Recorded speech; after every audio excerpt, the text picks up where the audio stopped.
I was told we couldn't afford a new car. Then I saw my cousin's brand new sports car. I didn't say a word, but a month later, their garage was empty. Growing up in a modest family, I was always told that things like vacations, new cars, and luxury items were beyond our reach. My parents worked hard, but it always felt like we just barely got by.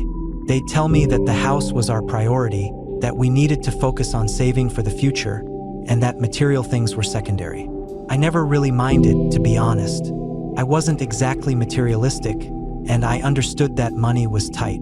But I always had this underlying feeling that something wasn't quite right about the whole situation, that my parents weren't bad people. They were loving, supportive, and did the best they could. But there was always an odd imbalance in how money seemed to flow. My mother would often tell me that taking vacations or buying new things was a luxury that we just couldn't afford. I never pressed the issue, but as the years went by, I started to notice that certain people in our family didn't seem to share the same "we can't afford it" mindset. It started with my cousin Tyler.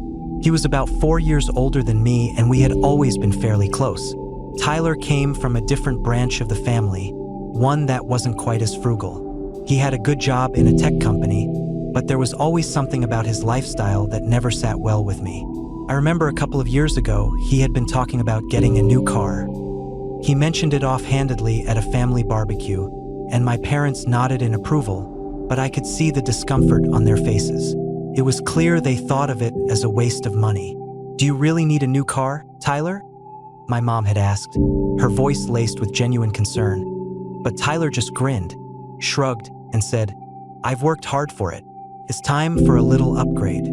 At the time, I didn't think much of it, but a few weeks later, I got a message from him. He'd gotten the car, an all-black, sleek Audi R8. It was the kind of car you'd see in movies. He sent me a photo of it parked in his driveway, and I couldn't help but feel a pang of jealousy. I didn't want to feel that way, but it was hard not to. I remember sitting on the couch with my mom and dad a few days after that, scrolling through social media. Tyler posted a picture of himself with the Audi, and I saw my mother's reaction. She didn't say anything, but the look on her face said it all. A combination of awe and resignation, as if she knew that kind of luxury would never be a part of our lives. "Must be nice," my dad muttered under his breath.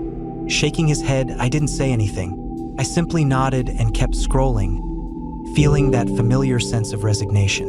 The truth was, my parents had always told me that material things weren't what mattered.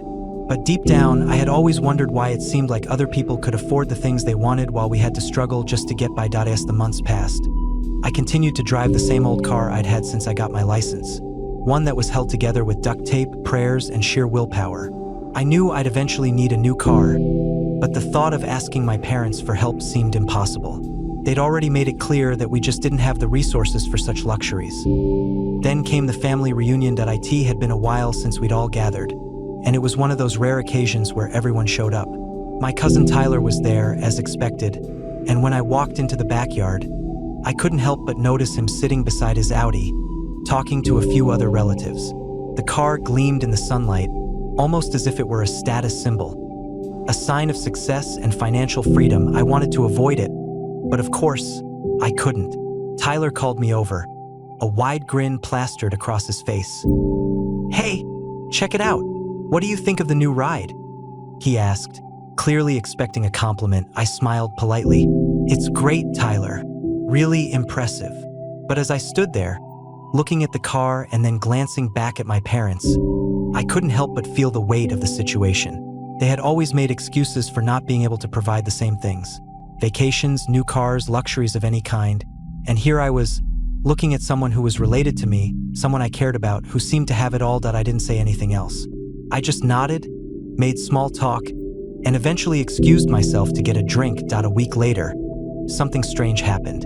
Tyler posted a picture on social media, this time not of the Audi, but of him and his wife, standing in front of a brand new house.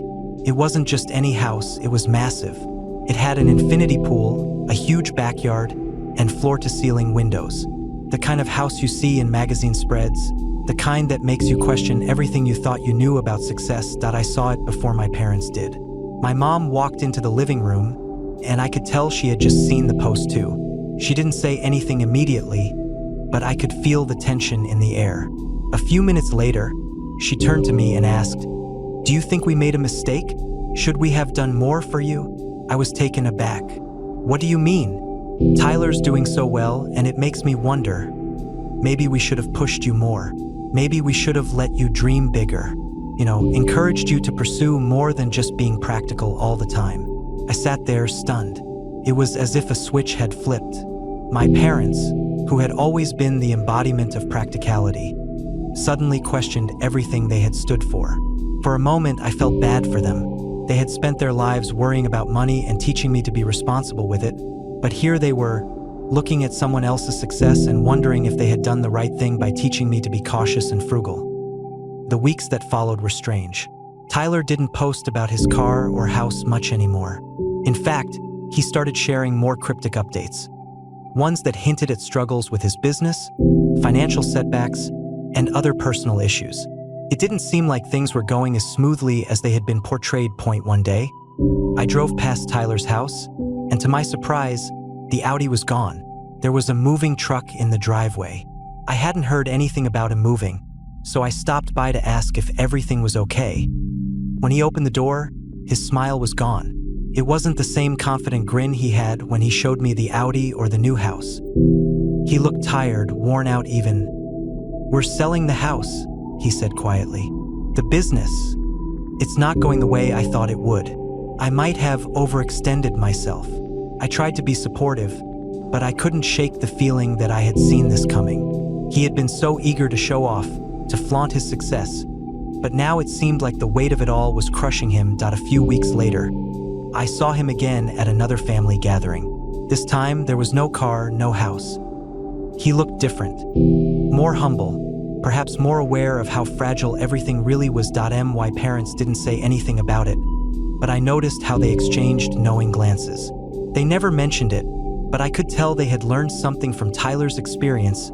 A month later, the garage that used to house the Audi was empty. The sports car had been sold, and the house was on the market. Tyler had taken a massive financial hit, and his once glittering lifestyle had crumbled in the end. I didn't say a word. I didn't have to. My parents didn't either. But there was something in the air that changed after that. The lesson was clear. Success isn't always as it appears, and sometimes it's better to be content with what you have than to chase an image of perfection that might not even be real. Tyler had it all, or so it seemed.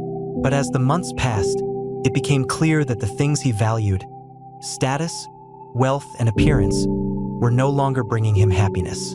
I think that's when my parents realized that maybe their way wasn't so wrong after all.